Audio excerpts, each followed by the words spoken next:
नमस्कार दोस्तों। अनंत क्लास में मैं लक्ष्मी सिंह आपका फिर से एक बार स्वागत करती हूँ।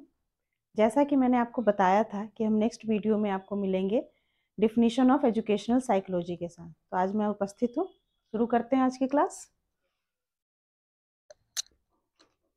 जैसा कि आप देख रहे हैं मैंने लिखा हुआ है डिफिनीशन ऑफ एजुकेशनल साइकोलॉजी। पहला डिफिनीशन दिया था स्किनर ने। स्किनर ने क्या कहा था?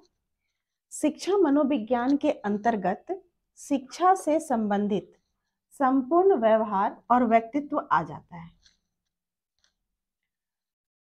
उन्होंने शिक्षा मनोविज्ञान के बारे में क्या बताया कि उसके अंतर्गत शिक्षा से संबंधित संपूर्ण व्यवहार और व्यक्तित्व आ जाता है। मनोविज्ञान हम लोगों ने पढ़ लिया, क्या होता है उसकी परिभाषा जान ली। शिक्षा मनोविज्ञान का अर्थ, प्रकृति और उसके क्षेत्र को हम लोगों ने जान लिया। तो अब तक हम समझ गए हैं कि मनोविज्ञान क्या है, व्यवहार का विज्ञान है, और शिक्षा क्या है, मानव व्यवहार से संबंधित ज्ञान देता है। ठीक है, तो दोनों मिलाकर शिक्षा मनोविज्ञान के बारे में स्किनर जी ने कहा है कि शिक्षा मनोविज्ञान के अंतर्गत में क्या आती है, जो शिक्षा से संबंधित, किसी और फील्ड से नहीं, सिर्फ शिक्षा से संबंधित जो भी व्यवहार होगा हमारा, संपूर्ण व्यवहार और व्यक्तित्व आता है। यानी कि शिक्षा मनोविज्ञान विद्यार्थी के संपूर्ण व्यवहार का विकास करता है और व्यक्तित्व का विकास करता है, जिसमें उसके आ जाते हैं मानसिक, शारीरिक, संवेगात्मक, व्यवहारात्मक, सारी चीजें आ जाती है। सारे तरह के ऑल ओवर डेवलपमेंट जिसको हम लोग कहते हैं वो आ जाता है इस शिक्षा मनोविज्ञान के अंतर्गत। ठीक है, अब नेक्स्ट है क्रो एंड क्रो। उन्होंने क्या कहा था कि शिक्षा मनोविज्ञान व्यक्तित्व के जन्म से वृद्धावस्था तक, देखिएगा इस जगह ध्यान से, व्यक्तित्व के जन्म से वृद्धावस्था तक सीखने के अनुभवों का वर्णन और व्याख्या करता है। बहुत अच्छी बात कही है क्रो एंड क्रो ने कि शिक्षा मनोविज्ञान क्या है। जब हम छोटे होते हैं तो जन्म जब हमारा होता है बच्चे का, तो वो क्या करता है, क्राई सिर्फ करता है। जन्म जब उसका होता है बच्चे का बर्थ, तो वो रोते हुए जन्म लेता है। फिर वो जब आंख खोलता है तो अपनी माँ को देखता है। माँ के स्पर्श से वो महसूस कर लेता है ये मेरी माँ है। फिर वो धीरे धीरे सबकी गोद में आते जाता है तो सबसे फेमिलियर होते जाता है। फिर पहले उसको सब एक जैसे लगते, सब औरतों में उसको फीलिंग आती है मदरहुड की, लेकिन उसको उन औरतों के बीच में भी, सभी औरतों के बीच में उसको अपनी माँ की पहचान होती है। इस बात से आप सहमत हो? तो आगे चलकर जब धीरे धीरे बच्चा बड़ा होता है, अभी वो कुछ पढ़ाई नहीं कर रहा है, अभी बस उसकी जो इंटरनल है, इंटरनल जो उसकी थिंकिंग चल रही होगी या इंटरनल जो उसके बिहेवियर है, उसको मैं बता रही हूँ कि फिर वो धीरे धीरे क्या करता है कि वो आगे बढ़ते बढ़ते उसको फिर पता हो जाता है कि ये मेरे पापा हैं, ये मेरी माँ है, ये मेरी दादा है, ये मेरी दादी है, ये नाना है, ये नानी है, मामा है। सारे रिलेशन को धीरे धीरे जैसे जैसे बच्चा बड़ा होता है वो समझने लगता है। जब वो स्कूल में जाता है, फर्स्ट डे स्कूल में वो क्राई करता है घर से दूर होने पर। 2 दिन क्राई करेगा, 3 दिन क्राई करेगा, हो सके 1 मंथ क्राई करे, लेकिन उसके बाद जब वो अपने फ्रेंड सर्कल के बीच में पीयर ग्रुप में बैठने लगता है तो फिर वो धीरे धीरे वो स्कूल में अपने फ्रेंड्स के साथ मस्ती करने लगता है। आगे बढ़ते बढ़ते जैसे जैसे उसको ज्ञान, अब वो स्कूल उसका स्टार्ट हो गया, तो उस स्कूल में उसको क्या, एजुकेशन भी स्टार्ट हो गई। एजुकेशन जो उसकी स्टार्ट हुई, अब वो उस जगह सीखने की प्रक्रिया आ गई। कुछ चीजें होती है जो बच्चा घर में नहीं सीखता, बट बाहर वो सीख के आता है स्कूल से। तो वो सारी चीजें क्या है, वो चलते जा रही है। अब हम जैसे जैसे बड़े होते हैं, आप 15 साल, 20 साल, 25 साल, 45 साल, 50, 55 साल, 70 साल के आप ले लो, इस अवस्था तक भी हमारे व्यवहार में परिवर्तन आता है। कभी कभी आप नोटिस करोगे कि हम जैसा व्यक्ति देखते हैं वैसा बात करते हैं, व्यवहार करते हैं। तो ये सारी चीजें क्या है, हमारे अंदर वो विकास हो रहा है ना, कि नहीं इस बंदे से हमें ये बात करनी है, इससे हमें ये बात नहीं करनी है, शेयर नहीं करनी है। हम जब अपने बेस्ट बडीज के साथ बैठते हैं तो अपनी हर बात शेयर करते हैं, लेकिन जहाँ सोसाइटी ऐसी होती है, जहाँ बहुत लगता है कि नहीं हम इस जगह खुल नहीं सकते, तो हम वहाँ रिजर्व हो जाते हैं। तो ये हमारा क्या है, व्यवहार है।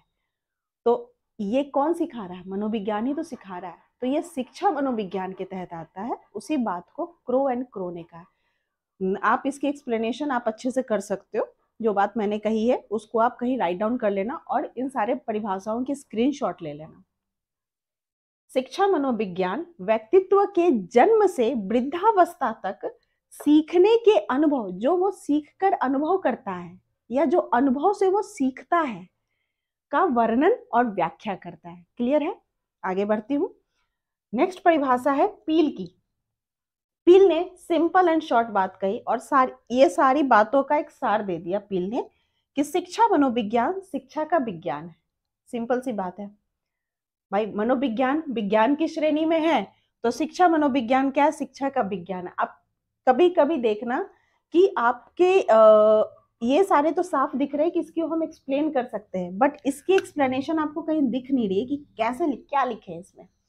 तो आप इसको कह सकते हो कि शिक्षा मनोविज्ञान शिक्षा का विज्ञान है, चूंकि मनोविज्ञान विज्ञान की शाखा में आता है और यह वैज्ञानिक विधियों का प्रयोग करता है अपने शिक्षण विधियों का वर्णन करने में या शिक्षण विधियों पद्धति को प्रस्तुत करने में वैज्ञानिक विधियों का वर्णन करता है। इसलिए शिक्षा मनोविज्ञान शिक्षा का विज्ञान है और वैज्ञानिक विधियों के तहत वो व्यक्तित्व का विकास करता है, बच्चे के चारित्रिक विकास करता है, बच्चे के मानसिक विकास करता है। ये सारी पॉइंट आप उसमें डाल सकते हो। बढ़ते हैं नेक्स्ट डिफिनेशन की तरफ कि शिक्षा मनोविज्ञान की विषय सामग्री में भाग लेने वाले व्यक्ति की प्रकृति, मानसिक जीवन और व्यवहार है। यहाँ व्यक्ति की प्रकृति की बात हो रही है। कहता है कि शिक्षा मनोविज्ञान में जो भी हम सब्जेक्ट मैटर लेते हैं, जो भी सब्जेक्ट मैटर लेते हैं, कि उसमें मान लो मैंने एक टॉपिक उठा लिया स्ट्रेस। आज के डेट में एमएड में के सिलेबस में ये ऐड किया गया है स्ट्रेस मैनेजमेंट। या आप ले लो बच्चे के सीखने की सिद्धांत, बच्चा सीखता है, अधिगम का सिद्धांत, या बच्चे के वातावरण एंड वंशानुक्रम का विकास, किस वातावरण से आया, किस हेरिडिटी से आया है, उससे उसके शिक्षा के क्षेत्र में क्या प्रभाव पड़ता है, ये सारी हम बातें करते हैं। तो कहता है कि इससे क्या, विषय सामग्री में भाग लेने वाले व्यक्ति की प्रकृति। तो व्यक्ति की अगर विषय सामग्री को हम देखते हैं, ये जो सारी मैंने बात कही, अधिगम की बात की, सीखने के सिद्धांत की बात की, वातावरण वंशानुक्रम की बात की, बच्चे के विकास की अवस्था की बात की, उसके आदत की बात की, उसके मनो अधिवृत्ति की बात, अभिवृत्ति की बात की मैंने, तो उसको क्या कहते हैं कि व्यक्ति की प्रकृति, विषय सामग्री से व्यक्ति की प्रकृति का पता चलता है और उसके मानसिक जीवन और व्यवहार का पता चलता है। ठीक है, नेक्स्ट डिफिनेशन में बढ़ते हैं। Garrison and others. शिक्षा मनोविज्ञान का, इन्होंने बताया कि शिक्षा मनोविज्ञान का उद्देश्य क्या है, व्यवहार का ज्ञान, भविष्यवाणी और नियंत्रण। शिक्षा मनोविज्ञान के बारे में इन्होंने बस तीन शब्द दिए हैं। व्यवहार का ज्ञान है, ये भविष्यवाणी भी करता है और नियंत्रण भी करता है। आपको याद होगा पिछले वीडियो में मैंने कहा था कि छात्र की उपलब्धियों की भविष्यवाणी भी करता है शिक्षा मनोविज्ञान। अगर आपने मेरा पिछला वीडियो देखा होगा, जिन्होंने नहीं देखा होगा फिर से देख लेंगे कि शिक्षा मनोविज्ञान उस जगह उद्देश्य उसका बता रहा है कि यह क्या है, व्यवहार का ज्ञान है, बात हो गई। भविष्यवाणी करता है कि छात्र की उपलब्धियों की भविष्यवाणी करना है, कि छात्र को उपलब्धियों को देखते हुए कि बच्चा आगे क्लास में कौन सा सब्जेक्ट लेगा, आर्ट्स लेगा या साइंस लेगा या कॉमर्स लेगा, या अगर सब्जेक्ट का कमांड देखते हैं कि वो किस फील्ड में आगे बढ़ सकता है, तो हम कह सकते हैं वो डॉक्टर बनेगा, इंजीनियर बनेगा, या आईएएस बनेगा, या पेंटर बनेगा, या क्रिकेटर बनेगा, या फुटबॉलर बनेगा। ठीक है, तो ये शिक्षा मनोविज्ञान के तहत ही होता है। और इसके तहत अगर कभी हम देखते हैं कि बच्चा डायरेक्शन तो सही जा रहा है, बट कभी कभी बच्चे भटक जाते हैं कि नहीं, मैं ये कंफ्यूज हो जाते हैं कि मैं ये सब्जेक्ट लूं या ये सब्जेक्ट लूं, मैं किस में अच्छा करूंगा। तो इस जगह पे क्या कहता है कि व्यवहार का ज्ञान, शिक्षा मनोविज्ञान का उद्देश्य हमारा क्या है, गैरिसन ने बताया, व्यवहार का ज्ञान बताता है या भविष्यवाणी करता है और नियंत्रण भी करता है। आशा करती हूँ आपको मेरी डिफिनेशन ऑफ एजुकेशनल साइकोलॉजी समझ में आई होगी, इसकी व्याख्या भी आप समझ गए होंगे। आशा करती हूँ आप लोग मेरे वीडियो को लाइक एंड सब्सक्राइब जरूर करेंगे और ज़्यादा से ज़्यादा शेयर करिएगा। नेक्स्ट वीडियो में मैं आपको मिलती हूँ विकास की अवस्थाओं के साथ। तब तक के लिए नमस्कार।